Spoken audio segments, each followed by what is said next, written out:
Con el gusto de siempre, retomamos este ciclo de charlas que estamos haciendo en Uruguay por dentro, para nosotros lejos, un programa necesario para el Uruguay. Y entonces vamos a continuar hablando de los frutos nativos. Los frutos nativos, que es el resultado de esa vegetación que perdimos, ¿eh? Y yo estimo por mi cuenta, y me hago responsable de lo que estoy diciendo, pues lo puedo fundamentar, perdimos unas 5 millones de hectáreas de bosque nativo. El 30% de vegetación correspondía a vegetación boscosa y el 70% a vegetación de pradera. Eso es lo que estiman los exploradores y los técnicos que venían en esa época, desde 1500 hasta ahora. Nosotros pensamos que al afectarse todo el ambiente, lógicamente se van desapareciendo especies, como es el caso de la yerba mate y como es el caso que ya demostramos en charlas anteriores, que la venían a buscar acá la yerba mate. Algún día con Jorge vamos a poder ir a las taperas de Candiota a filmar dónde en esta zona se elaboraba la yerba mate, que se vendía en Aiguá, se vendía en Rocha, se vendía en San Carlos y al precio de $1. Todo eso está documentado a través de la ciencia por el ingeniero Miguel Quintero. Pero nosotros también no nos queremos quedar en nada más que la yerba mate, porque tampoco queremos aburrir con la yerba mate, que seguimos trabajando con ella, sino hablar del espectro que tenemos en cuanto a frutos nativos. Tenemos el guabiroba, todo lo que sea en guaraní, la raíz guab, significa comestible. Y el guabiroba es el fruto que los brasileños le llaman siete capotes. Nosotros lo teníamos por el lado de Cerro Largo, entrando al Uruguay por el lado de Cerro Largo. Ya aprovecho para decir que la influencia que nosotros tenemos de nuestra vegetación es de la Mesopotamia argentina y de la selva paranaense por el río Uruguay, y además de la mata pluvial atlántica, que ahí nos viene, por ejemplo, el arazá. El arazá es el Psydium cattleyianum, que lo determinó Legrand en 1937 en los campos de Faliveni. Todavía están ese árbol en los campos de Faliveni en 33. Ahí fue lo determinó en 1937.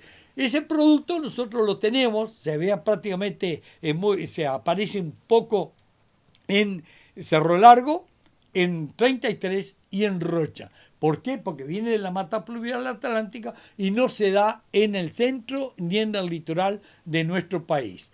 Por lo tanto, también es un fruto interesante que le está causando problemas.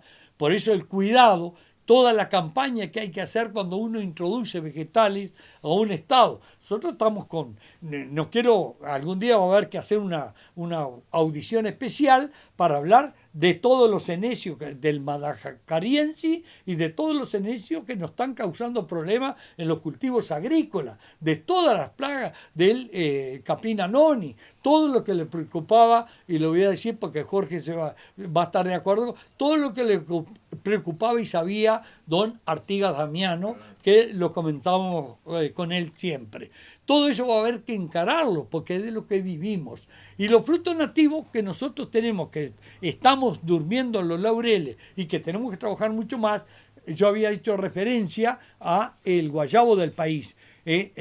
Pero ahora hago referencia al Psydium cattleyianum, el arazá, que se le volvió plaga en Hawái. No saben cómo sacárselo de encima porque es un vegetal sudamericano. Arranca en el Amazonas y llega al Uruguay, ya le digo, por Cerro Largo 33 y Rocha. Es un fruto exquisito, da 3 fructificaciones en el año. Entonces eso es muy importante para la avifauna, que el Uruguay es variadísimo, tanto la que migra como la permanente, es muy variado, sobre todo la parte de avifauna, y muy interesante. Eso lo podemos apreciar perfectamente cuando se trabaja con vegetales, porque la fauna está directamente asociada a la vegetación.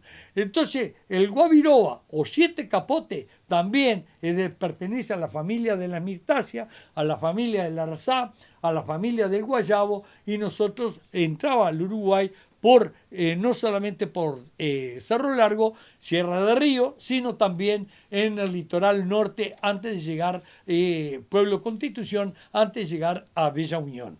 Toda esa zona que nosotros teníamos una vegetación subtropical sumamente interesante, le tendríamos que haber dado mucho más interés de que le damos, porque son alimentos, son frutos y muy ricos también en vitamina C y además en propiedades reductoras extraordinarias. Por suerte hay un cambio en ese sentido, por suerte se está trabajando, principio tienen las cosas, ya está, se comenzó y lo único que hay que hacer es continuar con toda esta actividad. Por ejemplo, en Argentina se exporta el aguaí. Había una canción que nos enseñaban en la escuela, Anaí, indiecita fiera, la voz tan dulce como el aguaí.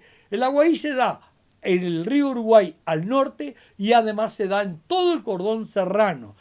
Nosotros tenemos acá en Rocha y después en 33 y Cerro Largo. Son los lugares que yo voy buscando el aguaí. Y el aguaí hay que comerlo elaborado porque es una sapotácea y tiene un láctex, y si usted lo come en forma directa es muy dulce, muy rico, pero produce boquera porque tiene un látex que, igual que comer el higo con cáscara, produce boquera. Entonces hay que hervirlo, pero el aguaí en almíbar no tiene nada que envidiarle a las cerezas al marraquino. Y es así que lo exportan en Argentina, en Corrientes, exportan el aguaí en almíbar. Y ni siquiera lo plantan, lo cosechan directamente del monte. Vamos a continuar con este ciclo de charla en audiciones posteriores, porque ahora lógicamente tenemos que ir redondeando el tema. Será hasta la próxima.